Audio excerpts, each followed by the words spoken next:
बात 60 साल से उबल रहे केमिकल कुंड की, जिसकी चपेट में अब दुनिया के 50 से ज्यादा देश आ सकते हैं। क्योंकि कल तक जो आशंका जताई जा रही थी कि तीसरा विश्व युद्ध की शुरुआत यूक्रेन से हो सकता है, अब इस आशंका में एक नए देश की एंट्री हो गई है, जो पिछले 14 साल से महाशक्तियों की प्रयोगशाला बना हुआ है।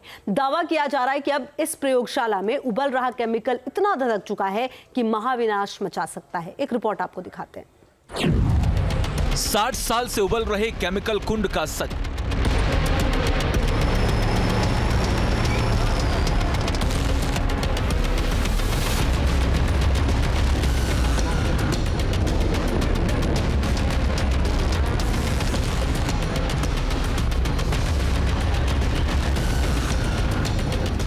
पहली तस्वीर,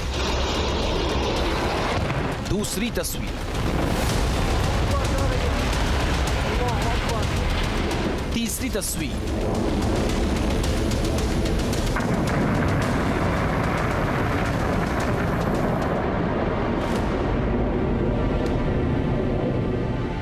चौथी तस्वीर और ये पांचवी तस्वीर।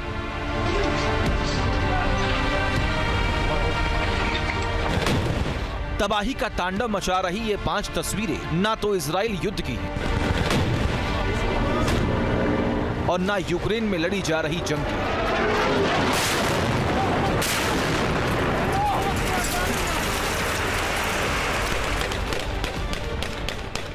बल्कि महाविनाश का ये बिल्कुल नया मोर्चा है, जिसने अचानक मिडिल ईस्ट के सीरिया में दस्तक दे दी है।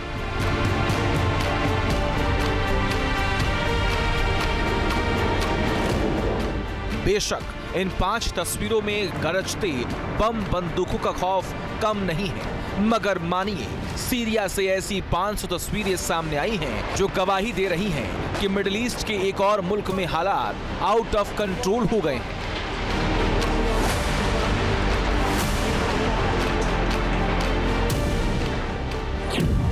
लेकिन सवाल यह है कि सीरिया अचानक क्यों सुलग उठा? सीरिया को सुलगाने वाले किरदार कौन से? और सवाल ये भी, कैसे सीरिया का संघर्ष तीसरे विश्व युद्ध की भट्टी को भड़का रहा है? सीरिया में पिछले 100 घंटे से जो महाविनाश की आग लगी है, उसमें कई पेच फंसे हैं, जिन्हें बहुत डिटेल के साथ समझना होगा।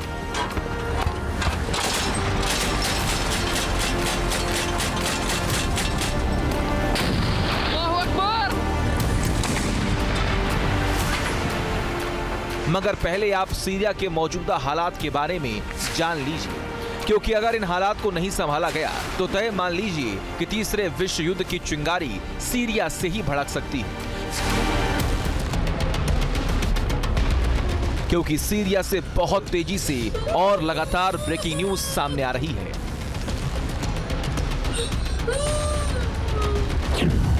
जिसमें पहली ब्रेकिंग न्यूज है कि सीरिया में 200 से ज्यादा लोगों की मौत हो चुकी है। सीरिया में रूस के फाइटर जेट्स ने हमला किया है।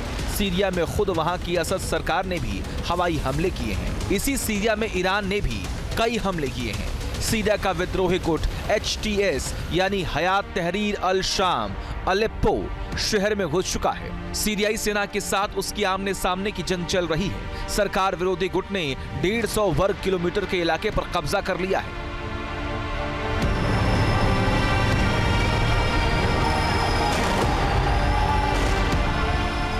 सीरिया में यूं तो कई विद्रोही गुट एक्टिव हैं, लेकिन मौजूदा संघर्ष के पीछे अल कायदा से जुड़े हयात तहरीर अल शाम ग्रुप का हाथ था, जिसके लड़ाके किसी भी कीमत पर अलेप्पो शहर पर कब्जा करने की कोशिश कर रही हैं। दावा है कि हयात तहरीर अल शाम यानी HTS के लड़ाके 15 वर्ग किलोमीटर के इलाके पर बढ़त बना चुके हैं।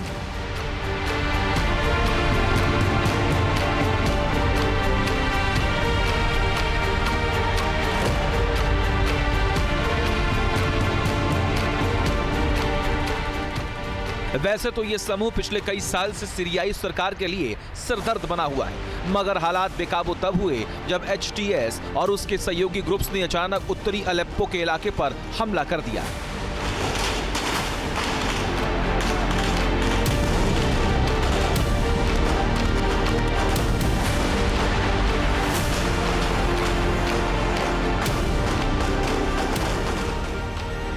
उत्तरी अलेप्पो के इलाके अब तक सीरियाई सरकार के नियंत्रण में थे, मगर विद्रोही गुटों ने हमला करके असद सरकार के वफादारों से हथियार और गाड़ियां लूट ली, जिसके बाद सीरियाई सेना को मोर्चा संभालना पड़ा।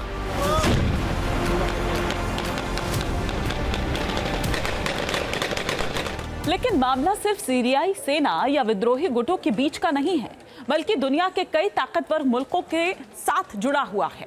और अगर इसका कनेक्शन ताकतवर मुल्कों के साथ है तो यकीनन ये मानिए कि सीरिया का संघर्ष एक बड़े युद्ध की दस्तक भी दे रहा है, जो तीसरे विश्व युद्ध में भी बदल सकती है, क्योंकि सीरिया मिडिल ईस्ट का एक ऐसा देश है जिससे अमेरिका और रूस समेत कई देशों के स्वार्थ जुड़े हुए हैं। बस इसी स्वार्थ को साधने के लिए रूस के वायुसेना ने विद्रोही गुटों पर हमले किए।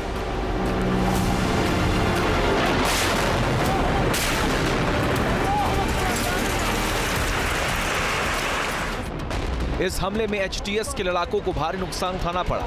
बावजूद इसके विद्रोही गुट पीछे हटने को तैयार नहीं है, बल्कि वो लगातार सीरिया के अलेप्पो शहर में बढ़त बनाते जा रही हैं।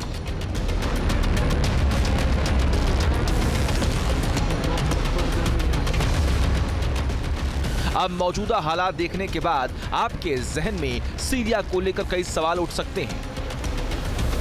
सवाल ये कि रूस सीरिया में हवाई हमले क्यों कर रहा है, सीरिया की सरकार अपने ही देश में बमबारी क्यों कर रही है, और क्या वजह है कि ईरान भी सीरिया में बहुत ज्यादा आक्रामक है।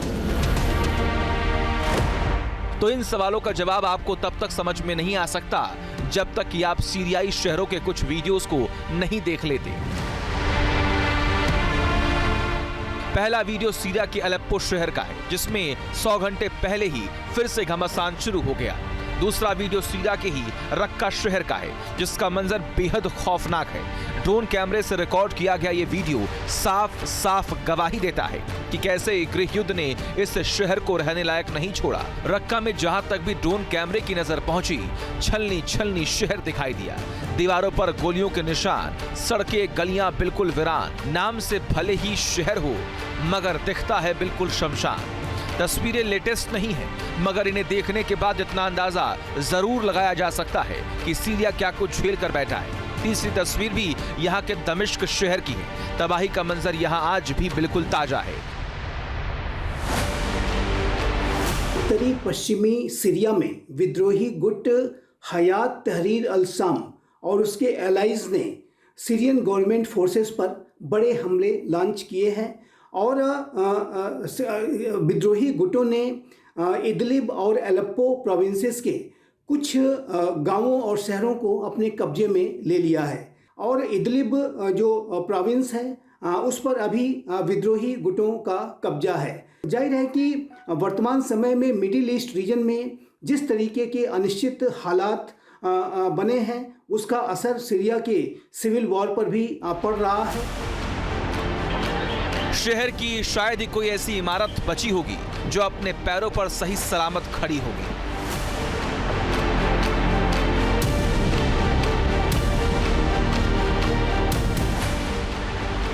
बता दें कि सीरिया को ऐसा दर्द देने वाला कोई एक नहीं, बल्कि इसके पीछे कई किरदार हैं जो सीरिया से कुछ न कुछ हासिल करने के लिए इसे कब्रिस्तान बना डालने पर आमादा है।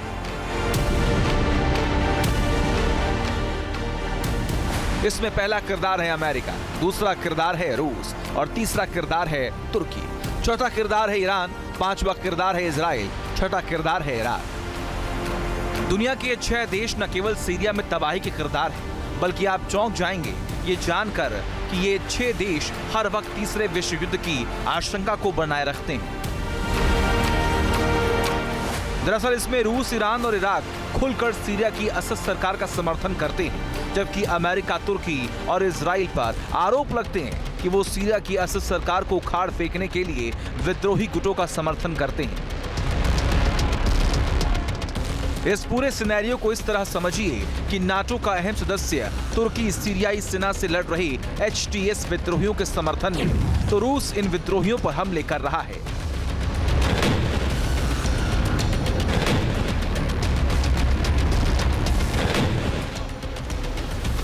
अब सवाल यह है कि आखिर दुनिया के अलग अलग देशों की सीरिया में मौजूदगी क्यों है? तो इसे जानने के लिए आपको सीरिया के इतिहास में झांकना होगा। दरअसल सीरिया दुनिया का अकेला ऐसा देश है जहां साल 1963 यानी पिछले 61 साल से इमरजेंसी लगी है। दरअसल मिडिल ईस्ट के अहम देश सीरिया पर पहले फ्रांस का कब्जा था,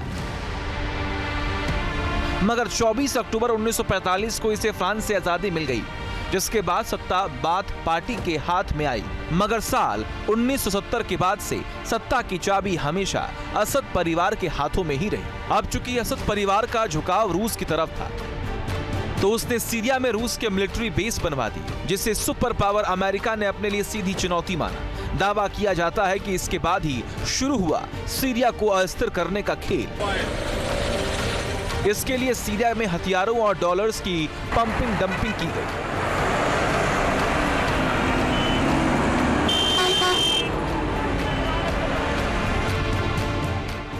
सीक्रेट एजेंटों के जरिए सीरिया के उन लोगों को एकजुट किया गया जो असद परिवार को सीरिया में पसंद नहीं करते थे।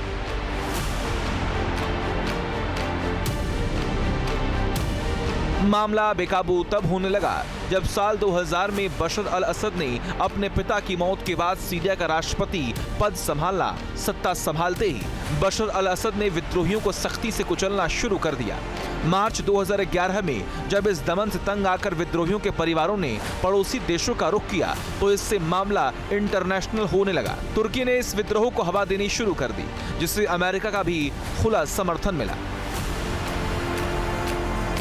विदेशी ताकतों के एंट्री लेने से सीरिया में अराजकता बढ़ने लगी, जिसका फायदा उठाकर इस्लामिक स्टेट और अल कायदा जैसे आतंकी संगठन भी अपनी हिस्सेदारी लेने आ गए। बताते हैं कि साल 2014 के बाद सीरिया में बगदादी ने ऐसा आतंक मचाया कि असद सरकार उसके आगे बेबस सी नजर आने लगी। बस यहीं पर एंट्री की अमेरिका ने। ISIS और इस जैसे आतंकी संगठनों को कुचलने की आड़ में अमेरिका सीरिया से रूस की मौजूदगी मिटाने के लिए आ गया। अमेरिका के फाइटर जेट्स ने दिन रात सीरिया में बमबारी की और महज कुछ महीनों में ही सीरिया को कंक्रीट का कब्रिस्तान बना दिया।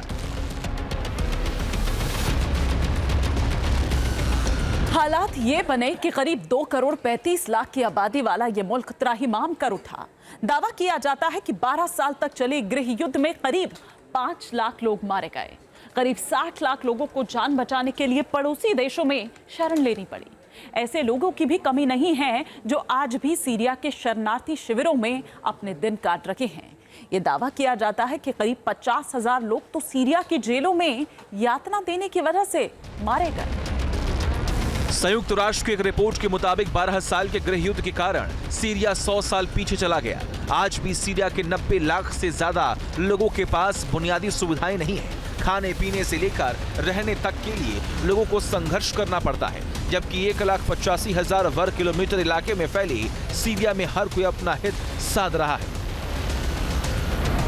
दुनिया के सुपर पावर्स ने सीरिया को प्रयोगशाला बना दिया। कोई सीरिया के आसमान में अपने लड़ाकू ड्रोन्स की पावर को परख रहा है, तो कोई अपने फाइटर जेट्स की मिसाइलों की ताकत आजमा रहा है। जब मन करता है तुर्की सीरिया में बमबारी कर देता है। जब ईरान को अपना पलड़ा हल्का पड़ता दिखता है, तो वो भी सीरिया में अपने लड़ाकू विमान उड़ा देता है। दावा किया जाता है कि सीरिया में तो इस हद तक प्रयोग हो चुके हैं कि अपने ही लोगों पर असद सरकार ने केमिकल हथियारों का इस्तेमाल किया। लेकिन अगर सीरिया अब भी शांत होता नहीं दिख रहा है, तो इसके पीछे कई वजहें हैं। तो वजह क्या है? वजह बने हैं वो देश जो कहीं ना कहीं सीरिया में अपना स्वार्थ सामने रखने की कोशिश करते हैं। इनमें मुख्य रूप से 6 किरदारों की भूमिका आपको समझनी होगी और डिटेल में हम आपको समझा रहे हैं। इनमें से 3 किरदार वो हैं जो असद सरकार के साथ हैं, उसके समर्थन में हैं। तो 3 किरदार ऐसे हैं जो असद सरकार के खिलाफ काम करते हैं। अब कौन कौन से साथ में है और कौन कौन से खिलाफ है वो आप यहाँ पर देख लीजिए। असद सरकार के जो साथ है वो है रूस, ईरान और इराक। और असद सरकार के जो खिलाफ हैं उनमें अहम है अमेरिका, तुर्की और इजराइल। अब हम आपको सिलसिलेवार तरीके से यहाँ पर ये बताते हैं कि दरअसल इनका क्या इसमें स्वार्थ है। सबसे पहले बात करें तो सीरिया में रूस का क्या स्वार्थ है। रूस का स्वार्थ ये है कि मिडिल ईस्ट में रूस का एकमात्र बेस सीरिया में है। रूस नहीं चाहता कि वो इस बेस को छोड़े, क्योंकि वहां से वो मिडिल ईस्ट में अमेरिकी मिलिट्री बेस पर पैनी निगाह रख सकता है, जिससे रूस को दक्षिण में सुरक्षा की एक गारंटी मिलती है। अब बात करते हैं अमेरिका के स्वार्थ की कि अमेरिका का क्या स्वार्थ है।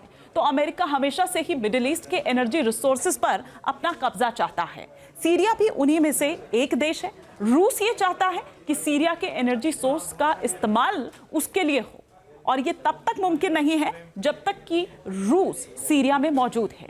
इसीलिए अमेरिका सीरिया को अस्थिर कर कर रूस को भगाना चाहता है। अब अगर हम बात करें ईरान का इसमें क्या स्वार्थ है, तो सीरिया में ईरान का स्वार्थ यह है कि सीरिया ईरानी हथियारों का सबसे बड़ा डंपिंग यार्ड बना हुआ है। यानी ईरान जितने भी हथियार बनाता है वो सीरिया के रास्ते ही ईरानी प्रॉक्सी यानी कि हमास, हिजबुल्ला और हुती जैसे संगठन हैं उन तक पहुंचते हैं। लिहाजा ईरान सीरिया में अपना जो प्रभुत्व है वो बनाए रखना चाहता है, क्योंकि सीरिया ईरानी प्रॉक्सी का सप्लाई रूट है। अब बात करते हैं कि तुर्की का इसमें क्या स्वार्थ है। तो तुर्की के स्वार्थ की अगर बात करें तो सीरिया के एक बड़े हिस्से में कुर्द लड़ाकों की मौजूदगी। ये कुर्द लड़ाके तुर्की में भी घुसपैठ करते हैं। ये कुर्द लड़ाके तुर्की के एक बड़े हिस्से पर अपना दावा ठोकते हैं।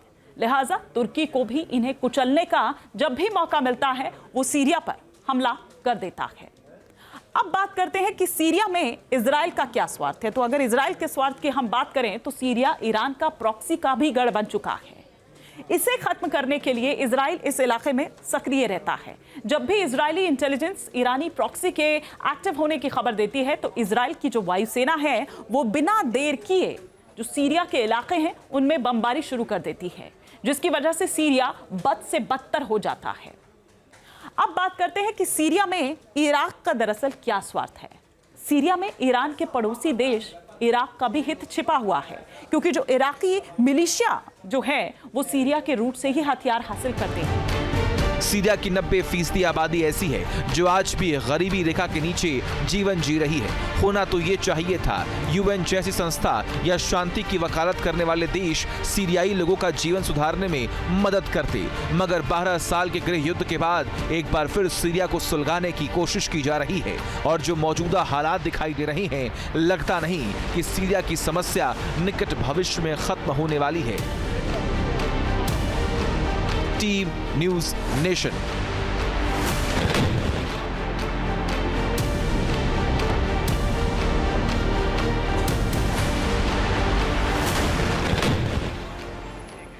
न्यूज नेशन अब व्हाट्सएप पर खबरों की ताजा अपडेट के लिए न्यूज नेशन के इस क्यूआर कोड को स्कैन करें।